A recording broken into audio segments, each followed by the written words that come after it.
Hello and welcome to the White Witch podcast with me, Carly. I hope you are all well, witches.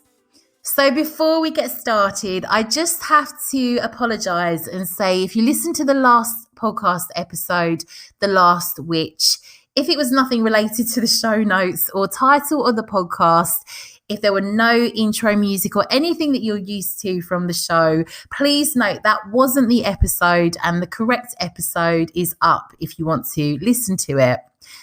At the time, I had about 3 different technical issues arise and wound up uploading the wrong piece of content. So I sincerely apologise. You should have heard an episode about Helen Duncan, a spirit medium from the Second World War. If you didn't hear that, please go back, have a listen. It took me about an hour till I fortunately realised something was off, but sadly, quite a good few of you had already listened. So now that we've cleared that up, today we're going to be revisiting Samhain. I did put together a Samhain episode when the podcast first began. It was, in fact, the very first episode that ever went out. And I thought we have to revisit this. There is so much more I can say about Samhain than there was back then. So if you haven't listened to it, you might want to go back to the first ever episode of the podcast, Cringe, for some traditional basics. To the ancient Celts, Samhain is the traditional Celtic New Year. In essence, the ancient Celts acknowledged 2 seasons, summer and winter, which they saw as ice and fire and considered death and rebirth. Samhain also has the title Ancestor Night and is commonly known as Halloween, which derives from Hallowed and Hallows Eve. So buried beneath all the costumes and the candy, there is a ton of old sanctity for the season. The veil between the 2 worlds is lifted. This makes the perfect time for divination, but also retrieving ancestral knowledge. It might be a time you opt to work on shadow work that perhaps links to your lineage or ancestral patterns, calling upon your ancestors to guide you along the way and assist. Spirit entities at this time can visit the earthly plane and we can peer into the astral realm. The old tradition of us dressing up as ghosts and ghouls originates because it was a time that would mean spirits that wandered the earth plane could do so undetected and without fear, blending in with us in our costumes. Today, I thought we could look at different elements of Samhain with the theme of the cauldron. So we have some kitchen witchery. I am going to be reading part of my book all about Cerridwen, who is one of the main Samhain goddesses. We delve into the cauldron again and its links to this sabbath, and also have a look at some prayer and casting for this season. So today's episode of the podcast ties in with another project I've been working on with one of my favourite friends, Rachael the Hedge Witch, who, of course, we had on the podcast not long back. Rachael and I have been working on combining our shared hedge witch knowledge and working on a new podcast, like an additional podcast project called The Hedge Witch's Almanac, which will just be out for each Sabbath throughout the year. We might add the odd extra episode, but we wanted to delve into each Sabbath from the hedge witch's perspective. I'm hoping this will be out around the time that this episode goes out. I will, of course, add a link to the show notes for this if it's ready to go at the same time. If not, I will add it to the next one. It will be out on my socials and so on. I'm so excited to delve more into each Sabbath from the Hedge Witch's perspective with Rachael. Not only that, just getting to have a light, warm chat with my friend with information both of us have discovered and get to bring to you, which we hope you like and will benefit from within your practice.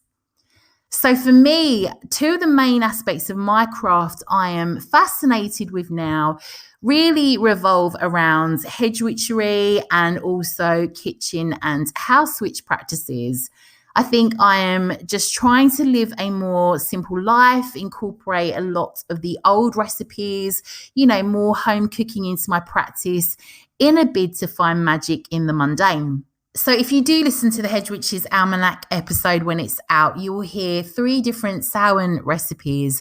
But I wanted to bring another one on this episode today that links into the necromancy type thing we have had of late. The recipe I have for you is called Cake for the Priestesses of the Dead. And I picked this up from a website called gathervictoria.com. This is a cake in remembrance of the Haliorunna, who were the oracular priestesses of the underworld mysteries, whose rites of divination and ancestor veneration were demonized and extinguished by the church. These women who communed with the dead and ancestor spirits through what the Anglo-Saxons called Leodrune or song mysteries. References in Old English, Germanic and Norse texts describe the Haliorunna, Haliorunna, Helirun, Helirun, Helirinegu, and Helirun as witches, necromancers, and sorceresses who whispered and sung over the graves and barrows where the dead were interred to make the dead speak or send something out. Their various names are derived from the word rune, which can also be translated as mysteries of the burial mound, or a tomb elegy, epitaph, burial song, and can be interpreted as those having knowledge of the secrets of the dead, or those skilled in the mysteries of hell, or even hell whisperers. But this wasn't the Christian hell of brimfire, but the realm of the Norse goddess of the underworld, Hel, and the German underworld, Hol. Here dwelled the Burunen, female ancestors, so fates, furies, fairies, spirits of the mountains, and wild, rugged country, who were the avengers of wrongs, especially against the mothers.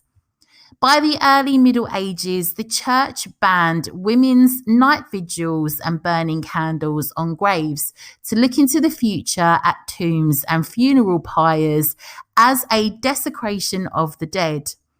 Their communal feasts by graves, burial mounds, springs, trees, standing stones, and even the laying food and wine on the tumuli of the dead were now decreed as devil worship.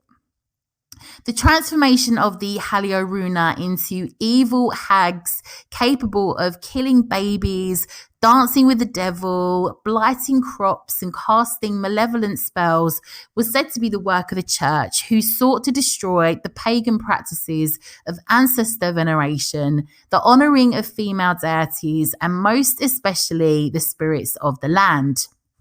So why not tip your witch's hat to the forgotten oracular priestesses of the underworld mysteries? You might want to have a go at trying your hand with a traditional offering to the ancestors. And my favourite thing is cake. These are small round cakes of rustic grains, apples, nuts and honey, and they are inspired by the cakes long offered to the dead. This is a dense, rather primitive cake, hearkening to the simple, unleavened loaves of the past. These were rather like fruit cakes. Often they would be like doused with spirits. So during the season, the veil between the worlds thins and the dead draw near. So light a candle, bake a cake, and take a moment to listen for the wisdom of the ancestors. And don't forget to call, as the Haliorunna once did, upon the daughters of Gaia, the earth goddess, the female fates and furies, who were the avengers of wrongs. So I'll put this recipe in the show notes, but the ingredients are, so this is Haliorunna cake, 2.5 cups of flour, ideally spelt, oat, rye, or whole wheat, 2 eggs, 1 teaspoon of baking soda, that's 1 teaspoon, 1 teaspoon of baking powder. That always reminds me of Sleeping Beauty. I'm sure the fairies refer to the recipe with using teaspoons. Pinch of salt, 1/2 cup of honey. You might want to use a little extra for drizzling. 1/2 cup of roasted hazelnuts that are roughly chopped. 1/2 cup of chopped crab apple or grated apple. 1/4 cup of golden currants. 1/4 cup of cranberries that are lightly chopped. 1/4 cup of melted butter or oil. 3 tablespoons dark cocoa, 2 tablespoons of poppy seeds, a couple of teaspoons of your favorite spice. So you could use cinnamon, allspice, ginger, it's up to you. 1/2 cup of grated dark chocolate or chocolate chips. And you might want to add your favorite spirits. So you might want to add like 4 tablespoons of brandy. So to make the cake, combine the flour and honey in a large bowl, mix well. Add your eggs and combine. Blend the rest of the ingredients into the batter and mix. You may need to use your hands, making sure it is well blended. I always like to use my hands when I'm baking anyway. Shape your dough into a mound-like form. If it's too wet, add more flour until it holds its shape. If it's too dry, add another splash of brandy or whatever spirit that you're adding to it. Transfer your cake mound onto a greased baking pan, or you can use a bundt pan. Bake in a preheated oven at 325 degrees Fahrenheit for approximately 45 to 50 minutes. It might take shorter or longer depending on your ingredients. So just test it with like a toothpick. Allow it to cool, and you might want to serve it with a drizzle of melted chocolate or dust with icing sugar, or use both. Cauldrons are often used as an altarpiece, a tool within our spellwork we can use for making up potions, burning incense and candles, or even within kitchen witchery for making magical meals. Symbolically, they represent rebirth, transformation, wisdom, and are associated with the element of fire and water. They also hold association with darkness, night, and the all-encompassing sea. Modern ideas are that they are a feminine tool. However, within mythology, we have the story of Dagda of the Tuatha De Danann within Irish mythology. Dagda is often depicted as a druid, king, and father figure. He holds associations with fertility, agriculture, masculinity, strength, wisdom, and magic. He owned the Cauldron of Plenty, sometimes named the Cauldron of Abundance, which was fitting for this Irish god who had a good appetite. Anyone who took from this cauldron is said to have left satisfied, be it for food, health, or wealth. Dian Ketcht, another Celtic god, possessed the Cauldron of Healing. The cauldron in more recent times has been seen as a symbol of the divine feminine. It is linked to Circe, Baba Yaga, Medea, and of course Cerridwen. Cauldrons were often found across the Celtic Isles in both well shafts and rithers, having been left for the goddess. Cerridwen's story overall is said to represent the turning of the seasons and nature's yearly cycle of death and rebirth. Her children, Criri and Afagdu, are said to represent the light and dark in the universe. Cerridwen is said to make herself known to you if there is the need for you to change, that you need to allow something to die in order for the new to be born. She is great to work with should you need to examine your life to determine what no longer serves you. Her energy is linked to sowing the seeds of change and pursuing their growth with your personal power. She is also good to call upon for assistance within your spell work overall due to her motherly nature. The shape-shifting scene with Cerridwen and Gwion Batch might bring back memories of the Disney film The Sword and the Stone, where we see Mad Madam Mim chase Arthur with them both in different animal forms. Many mythological scholars argue that the tale of Cerridwen has the influence of the legend of King Arthur and the search for the Holy Grail. Both the cauldron and the grail are associated with the water element and provide whomever uses them with powerful benefits. Working with Cerridwen as a deity, she is said to bring inspiration, dreams, visions, and the power of prophecy and divination. She's good to work with for matters relating to fertility, herb magic, creative writing, wisdom, and knowledge. Offerings you can make to her include poetry or creative writing. She birthed one of the most famous bards after all. Corn, grains, acorns, feathers, and perhaps 3 drops of liquid representing the 3 Gwion Batch spilt, bestowing him with magic, knowledge, and wisdom.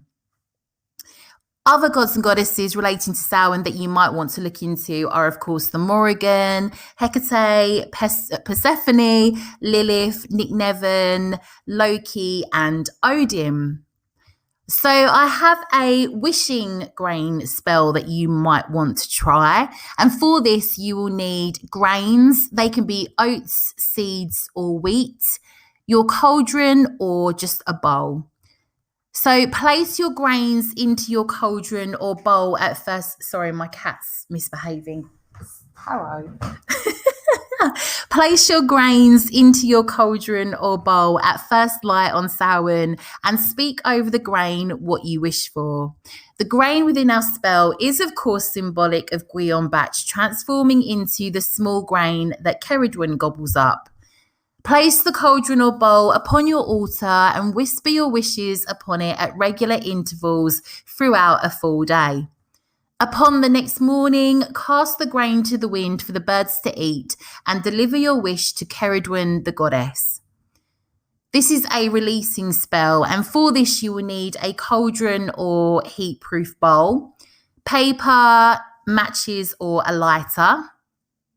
This is a simple spell. I have carried this out upon a full moon. You might wish to work this upon the next full moon. I believe that is the Hunter's Moon.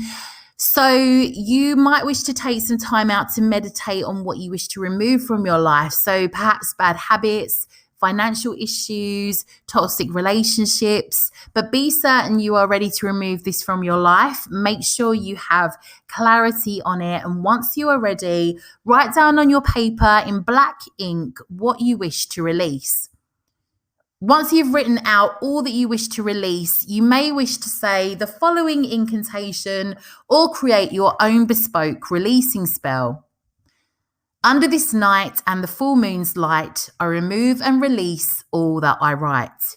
From this night on, I step forward with new goals in mind, with the love, support, and guidance from the divine. So mote it be. You might wish to chant this incantation a few times in a bid to raise the energy within your circle.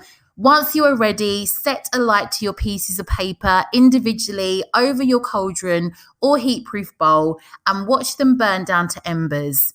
Rid yourself the next day of the ashes somewhere away from your home. One of the feelings that can come up for us at Samhain as a result of all those spooky movies and ghost tales can be fear, but I have a fear-removing spell you might wish to try to remove anything within your life that is causing you fear and holding you back. So this is a fear-removing cauldron spell, and for this you will need an item or image that represents your fear, a cauldron or bowl, and salt or sand enough to submerge the image or item you are using within this spell. If you can't find an image or an item, you can always write down exactly what it is that represents your fear on a piece of paper, or just basically write down your fear on a piece of paper. Get specific as well. Sit with your cauldron or bowl in front of you, positioned so that you can comfortably gaze into it. We want to focus on the bowl or cauldron to visualize that which we fear and wish to banish. So, consider how your life could look once you have conquered this fear. What could you do differently without this fear? How will you feel? How will your life be different? What are the opportunities open to you once this fear has been slain? Hold in your hand the image or item you've chosen to visualize your fear. So with intention, channel all the negativity you associate with this fear into the item or image you hold. So finishing up this section about Cerridwen, I have an invocation to her you may wish to use. Hail to Cerridwen, mother of wheat. As the white sow, you wander the fields. As the mother of wisdom, you confer knowledge. Unto the worthy, be merciful to us who approach you. In the withering year, time itself may be your cauldron, its ingredients the universe itself.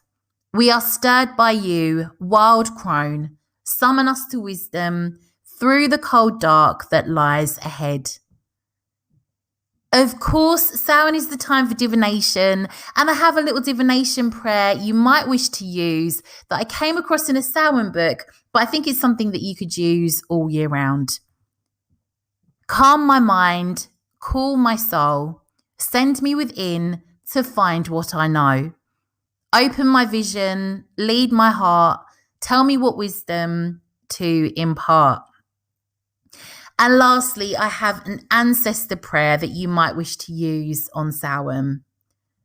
When you were born, the earth became your body, the stone became your bone, the sea became your blood, the sun became your eye, the moon became your mind, the wind became your breath. When you passed to the other world, your breath became the wind, your mind became the moon, your eye became the sun, your blood became the sea, your bone became the stone, your body became the earth. When we were born, you did the same for us. You called forth the earth and rocks. The sea arose and the sun descended. The moon shone down and the winds sang. For those who come after, we shall do as you did for us. When we are gone, we shall do as you did before. Ancestors, we honour you. I'll post those up in the show notes.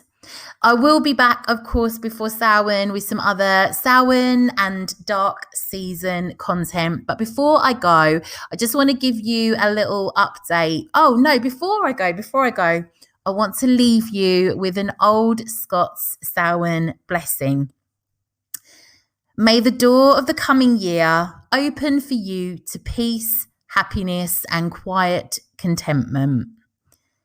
So, my little update for you is if you were ever part of the Literary Witches Coven, if you ever wanted to be part of it, we had a little bit of a brief break.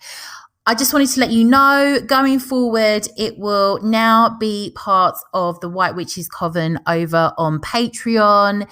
If you enjoy the podcast and you want extra content, come on over. There's a link in the show notes. And on there, we have our monthly full moon coven chat. Grimoire pages for season 2 of the podcast. They're like in a dark academia style. They are printable, but there is a exclusive Patreon podcast episode on there every month. Tons of witchy content. And going forward from November onwards, the Literary Witches Coven. So we used to have it on Facebook, but had a lot of issues because a lot of people didn't use Facebook. A lot of people wanted to join. There were a lot of technical problems with Facebook rooms and the like. And just honestly, it just got really frustrating. So I know and I appreciate this will no longer be a free offering. But if you want to sign up to Patreon, it is just £6 a month. You can access all the above. You can cancel at any time. I believe for November, we are debating between reading The Lighthouse Witches by C.J. Cook, a fictional witchy book, or Woman Most Wild by Danielle Dolsky. I will post all my socials in the show notes. Aside from that, if you feel the call to, if you could leave me a review for the podcast, I'd be so grateful, as it means the podcast finds more witches. So have a great week, witches. I will be back soon, sending you lots and lots of witchy love.